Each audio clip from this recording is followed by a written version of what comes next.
Voice of the voiceless.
Pleasant afternoon. Welcome to the world news on Al-IyamoyeTv and radio. I am Oluwafisayomi, Ajibola. First, the top headlines. Ogun Assembly declares August 20 of every year as traditional worship day. Police give Ogun cultists deadline to renounce membership, hand over arms. House of Reps asks federal universities to reverse fresh hike in tuition fees. Ondo Deputy Governor says he chatted with Akeredolu and not incapacitated. On the foreign scene, China vows robust response to NATO expansion in Asia. And North Korea threatening US fires intercontinental backlist missiles. Good afternoon. The details up soon.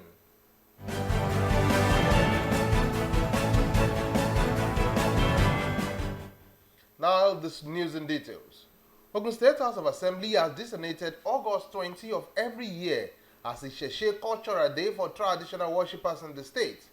The House in its resolution wants the day declared as a public holiday. A member of the House, Adegoke Adeyanju, sponsored the motion.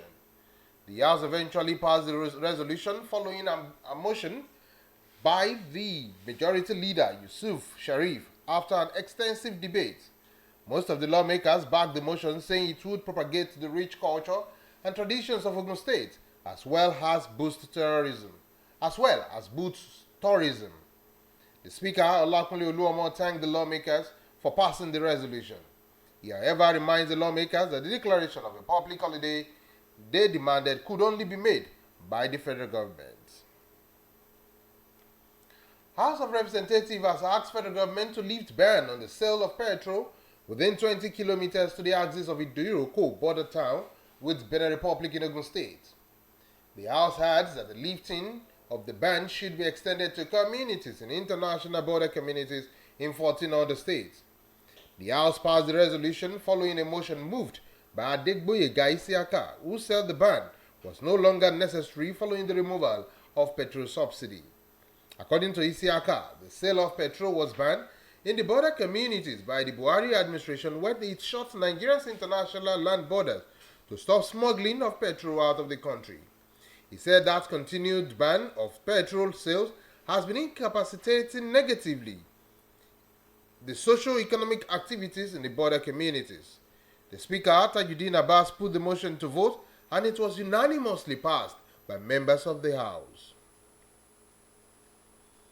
Police have issued 1 month deadline to cultists in Ogun State to renounce their membership of cult groups and surrender all their arms and ammunition to the nearest police station. The State Police Commissioner Abiodun Mustafa issued the directive while parading 7 suspected criminals, including rapists, at his maiden news conference at the command headquarters in Leweran in Abeokuta. The police commissioner directs cultists who fail to renounce membership of their cult group and surrender their weapons within the deadline to relocate from the state. At the expiration of the deadline, Alamutu said there would be a total clampdown by police on cultists who are perpetrating heinous crimes in the state. According to him, the police under his leadership is ready to take the battle to the doorstep of cultists and their sponsors. During the briefing, the commissioner paraded 5 suspected members of the Aye and Eye Courts group arrested in the month of July. One of the suspects, cultist Francis Okere, was arrested on July 6 at came to Abeokuta, while Saka Olawale was picked on July 9 at Ogijo. Also, other suspects, Ogunkoya Olayinka, Awotugashi Samson, and Abalo Ayomide were arrested on July 7 in Shagamu. House of Representatives on Tuesday asked federal universities to immediately suspend the implementation of the increase in fees. The House warns that the increase in fees is capable of causing students to drop out of school. The House passed a resolution following the adoption of a motion brought before the House at the plenary by Aliyu Sani Mandaki, titled "Call to Suspend the Implementations of Increasing Tuition Fees of Universities." Madaki said the federal university across the country had increased their tuition fees from 100% to 200%, while hostels fees were increased from 50% to 100%. He listed some of the universities that increased their fees to include Bayero University, Kano, the University of Nigeria, Nsukka, the University of Uyo, University of Maduguri, Michael Okpara University of Agriculture, Umudike, and Federal University Dushe, among others. He expressed concern that the hike in the fees by the university is happening against the worsening poverty level in the country, inflation and high rate of unemployment, and the recent fuel price hike. The House asked the federal government on education to immediately review the new fee regime in federal government colleges and revert to the old regime.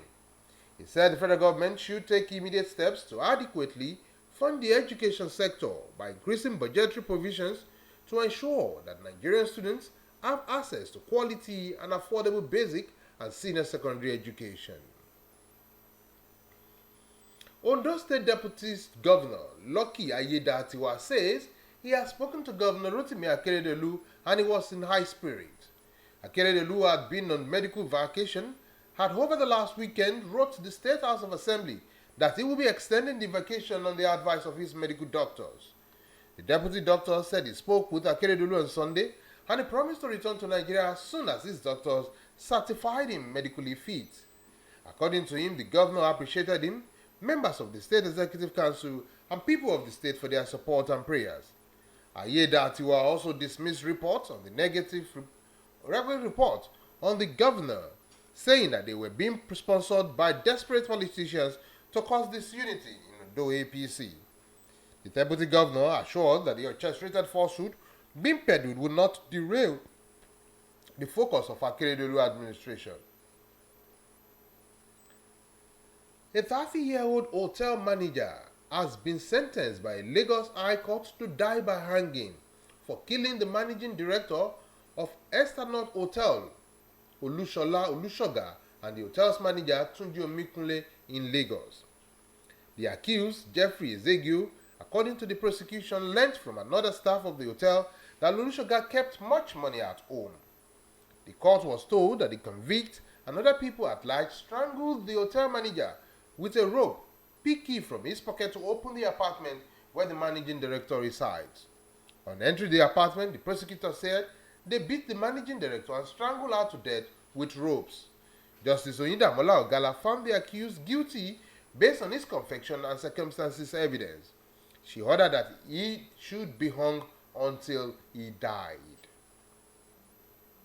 You are listening to the world news on Al-IyamoyeTv and radio.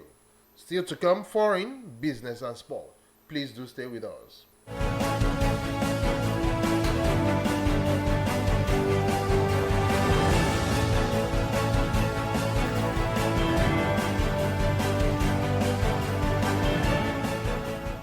Welcome back. Now the rest of the news. North Korea has fired a suspected intercontinental ballistic missile, ICBM, according to the Japanese and South Korean officials. North Korea's missiles on Wednesday flew eastward from Pyongyang for more than an hour before landing in southwest of Japan around 2:15 GMT, the Japanese Coast Guard reported. The high-angle flight covered a 1,000-kilometer distance side South Korea's military. The long-range missile flew for more than an hour before the landing of Japanese waters on Wednesday morning. The launch comes after it threatened retaliations against what it said were recent U.S. spy plane incursions over its territory. Earlier this week, it threatened to shut down such planes. North Korea so far has continued with its missiles launches, testing a new ICBM in April, which is described as its most powerful missile to date. It also tried to launch a spy satellite in May, which failed. In business, the federal government its plans to increase its revenue without resorting to fresh impositions of tax. The President's Special Advisor on Revenue, Zacchaeus Adedeji, said the less than 15 trillion revenue needs to be increased but rules out taxation. Adedeji said part of moves to raise the revenue will be the integration of federal revenue agencies like Custom, Federal Inland Revenue Service, Nigerian Port Authority, NIMASA, National Communications Commission. He explained that the agency would not be merged, but the technologies would be used to know what is going on in the agencies in real time. According to him, appropriate technology will be used to monitor the revenue collections of agencies, thereby addressing the distortion and indiscipline in national spending. Finally, in the world news, Ogun State government has constituted a committee to work out the modalities for hosting the 2024 National Sport Festival. Governor Prince Dakwa Abiodun on Tuesday unveiled leading professionals in Nigerian sports sector to serve in the local organizing committee. The 16-member committee, according to the Secretary to the State Government SSG, Mr. Tokunbo Talabi, is headed by former Youth and Sports Commissioner in the state, Honorable Bukola Olapade, with Mr. Tilewa Adebayo as co-chairman. Other members of the committee are Chief Mrs. Falila Togunkoya Omotayo, Dr. Emmanuel Igbinosa, Dr. Kweku Tado, and Professor Oluwafisayomi Omotayo. Also in the committee are the Vice Chairman of Ajibola local government, Honorable Daria Lebioshu, Mr. Kunle Sholaja, Olusegun Oyede, Mr. Olatunje Onotolu, Mrs. Modele Sharafa Yusuf, Demola Are, Abiodun Jubril Lelegbede, and Ola Opedimeji Adisa. That was the world news, and just before I go, here is the top headlines once again. Ogun Assembly declares August 20 of every year as Traditional Worship Day. Police give Ogun Court's deadline to renounce membership and over arms. House of Reps asks federal universities to reverse the fresh hike in tuition fees. Ondo Deputy Governor says he chatted with Akeredolu and not incapacitated. And North Korea threatens US, fires intercontinental ballistic missile. That was the world news. For more stories, you can check us out on www.Al-IyamoyeTV and radio. The world news was edited by Abidat Tawid. I am Oluwafisayomi Ajibola. Thank you and do enjoy the rest of your day.